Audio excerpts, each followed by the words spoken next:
Ako po'y nakabili ng palaman. Ang laking aret. Mahilig po talaga kami sa peanut butter. Ayun po ako'y namalingki ay ayan, nakabili po ako.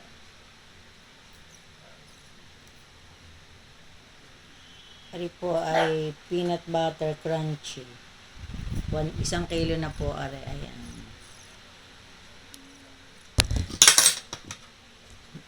Hindi ako po'y nakapagtimpla na ng kape. Ang totoo po niyan, kanina ko pa rin nabili. Pero po ako ay bagong gising lang po ngayon. Kaya po, alam buho ko, tingnan ninyo sabukot na sabukot pa, pasensya na kayo.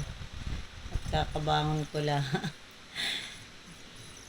Si Papa OJ na po ang nabili ng pang-ulam. Sabi ko ako lang po iinom ng kape, siya din nakapagkape na. Ay po ang kanya. Nakapagkape na daw siya. Ay siya na daw po ang bibili ng pang-ulam. Malapit lang naman po ang palengke din sa amin. Kabango ka, sarap. Nakapagpalaman na pala po ang mga bata. Ngayon nakapagpalaman na.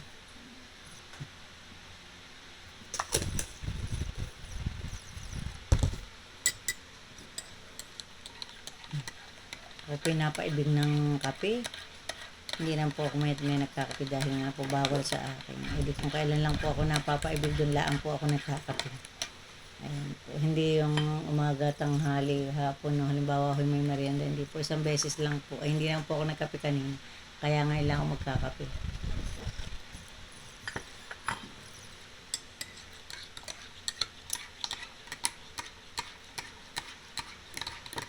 Wala ho din si Benedict at si Faith. Nagna-night market po. Yung night market po din sa amin, kung tawagin yung po mga tinda-tinda, mga isa, kung ano-ano mga pagkapagkain, mga panggabi na mga pagkain. Sa dami po ng mga tinda. Ay naisipang mag-night market. Malapit lang din naman ho din sa amin. Ganun mga ho'y paglabas lang din ho sa amin palengke na. Hindi naman nung kalayuan din. Kaya po, sabi ko siya, sige, huwag magpapagabi. Kaya habang wala po sila, ako nagkakape muna. Na rin na ho si Papa Ubi. Ang lagutok ng gate na yun ay si Papa Ubi, ang klaseng.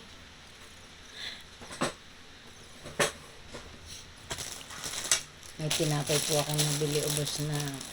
Yung tasty po hindi lang nakabili kahapon na buns lang po ang binili ko. Pa!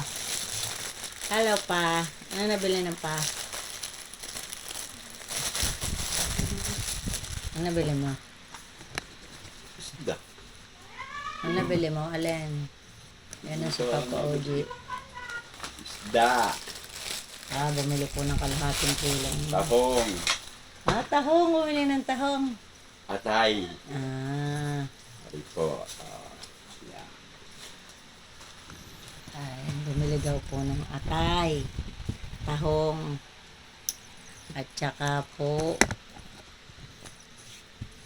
kalahating kilong isda. Ito lang naman. Namoy. Ano yan? Tuyo.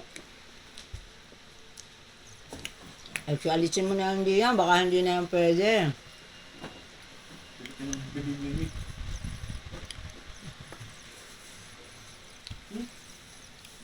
Pagkari? Hindi na. Bigyan mo na lang kina Roger. Hindi na nga pwede yan. Ibigay, ano mo na, dispose mo na yan. Hindi yan pwede yan.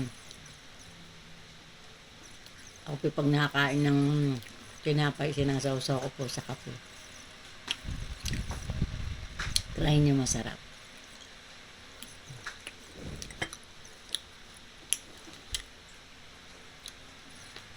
Kaya nga ilaan po nakatulog-tulog. Wala ho akong overtime. Kaya kahit taring buho ko'y gusamot na gusamot nagkape muna po. Na dinilaan naman sa bahay.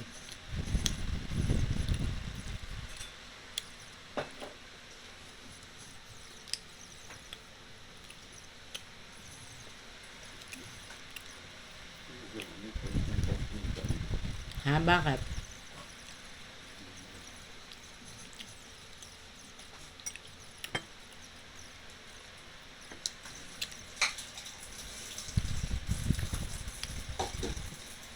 Busog na sa isang tinapay.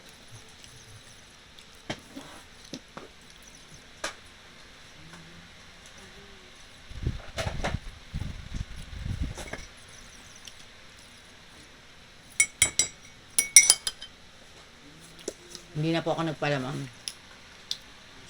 Nasaw ko na lang sa kape.